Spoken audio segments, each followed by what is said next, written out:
Hey, it's time to put the high school football regular season in the rearview mirror. It's time for the Week 10 edition of Lowco Lights, powered by LowcoSports.com. Region title on the line in Barnwell with Hampton County looking to stay hot, and Chris Terry finds Desmond Mathis, Lil D over the middle, and he takes it down inside the 10. That would set up a touchdown run from none other than Zion Dobson. Then it's Zamone Lofties with the pick going the other way. That would set up, guess who? Zion Dobson, the South Carolina Mr. Football finalist, had 273 rushing yards and 5 touchdowns. That's 2 5-packs in a row for Zion. Jaylen Singletary with the pick as the Hurricanes wipe out Barnwell 33-7 for the region crown. Up the road in Estill, it was the Tony O show as Thomas Heyward Academy took down Patrick Henry in a region title matchup in Skeeza 1A. Tony O Banner with 5 touchdowns and 289 rushing yards along with 82 yards through the air. Hugh Ferry had a big game for Patrick Henry with 94 yards and a touchdown on the ground. 17 of 29 for 306 passing with a touchdown, but he also had 3 picks, including this one by Donovan Robinson. Rebels win 40-19. Beaufort High holding out hope for a region title as they travel to Hanahan on Friday, and Jaydn Andrews gets in the end zone early to give the Eagles a 7-0 lead. But the Hawks had the answer, and they had an answer every time the Eagles scored. Kevon Rivera breaks the touchdown run. He had a big night. Samari Bonds dives into the end zone, and the Eagles got within 21-17 at halftime. But like I said, the Hawks always had an answer. And Julius Hippensteel swings it out to Gabe. We're going with Dotterweich based on my one semester of German in 1996. And Hanahan runs away with the region title 35-24.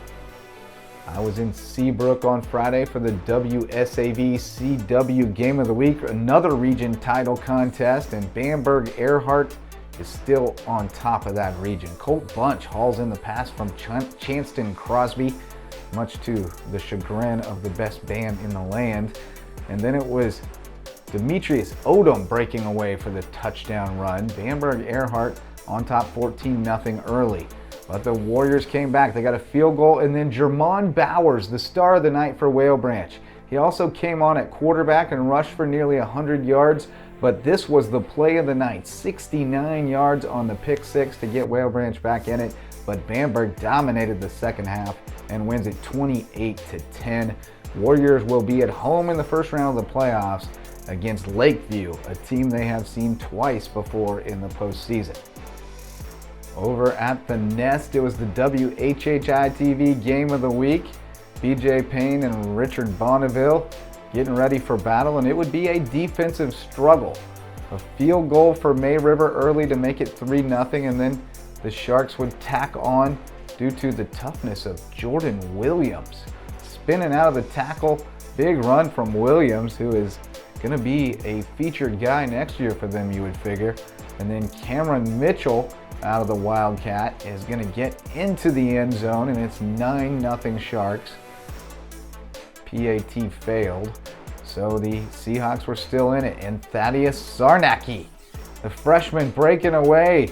He's got some speed. Troy Timko with the shield block to get him to the end zone. Czarnecki's fired up, and the Seahawks are within a field goal. Home crowd loving it for Hilton Head, which needed a win to have a shot at the playoffs. And then Jackson Bybee, one last chance to get the Seahawks into field goal range, but it's broken up on 4th and 11. And that would send the Sharks into first down mode. They just needed one, and Jordan Williams got it. They go into kneel down mode and win it 9-6. You can watch it all week on WHHI-TV. Hilton Head Christian Academy, winners of 7 straight, playing the Sea Pines matinee against Hilton Head Prep, which has had a tough season, and Dylan Clark is just Ricky Bobbying all over the place out there, making people miss. And then he gets into the end zone, and then he's going to show off the arm a little bit. Scrambles outside the pocket, launches it deep for Tyshawn Mansell. He had a couple of touchdown grabs, and HHCA rolls 38-7 over Hilton Head Prep. The Bluffton Bobcats taking on Colleton County. Bobcats needed a win to lock down a home playoff game, and They got that offense going early. Carnell Warren takes the swing pass and goes 80 yards for a touchdown. It was much of the same all night. Bobcats cruise 55-21. And then the highlight of the night, last play of the game. Ridgeland-Hardeeville Jaguars need a touchdown. Maurice Brown rolls out, throws deep. Winston Smith hauls it in, and Smith is going to somehow break out and go into the end zone. Jags win it. You can find longer highlight reels from each of these games on the Lowco Sports Instagram page, and be sure to catch us online tonight at 9 p.m. for the Lowco Sports Lowdown.